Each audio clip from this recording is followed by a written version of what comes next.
ngibingelele ku-White Media Africa, ngibingelele ababukeli nxa zonke, ngibingelele kwelika Mthaniya, silapha eThekwini phakathi eMabhida kwimpucuzeko.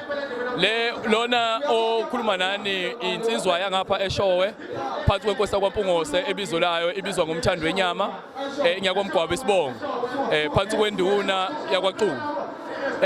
Ngithi nami angidlulisa kakhulu ukubonga kuqala ku-White Media ukuthi nginikelele ithuba lokuthi ngikwazi ukukhuluma ngaphambi kwenu babukeli. Siphinde sibonge nakumcineka ngempucuzeko esinikeze ithuba ukuthi sizoyiveza sangena nathi ebesingakulindeleke abantu mase siqedile ukudlala bayasibiza ukuthi asizoqala phansi ngoba benelisekile. Ngiyafisa ke ngelinye ilanga ukuthi mekukhona omunye umdlalo esiyabona siphinde sibenzele okuhle njengoba sibabone bethokoza. Kwethu njengoba ngikhuluma la ku-White Media isidi lami lokuqala leli ina 7 months. Ngikokuqala futhi ukuthi ngize la kwimpucuzeko.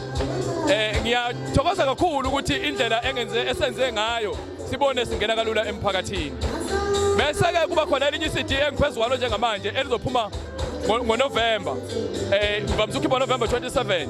Nalo ke sesiyangiqalile senyalilungisa sesikhona ingoma esengizenzile.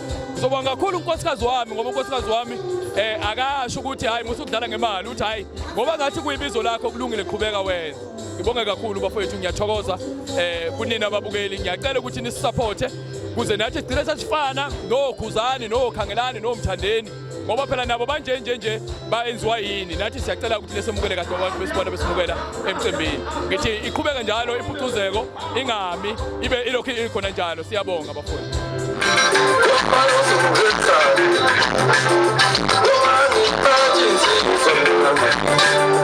Oh,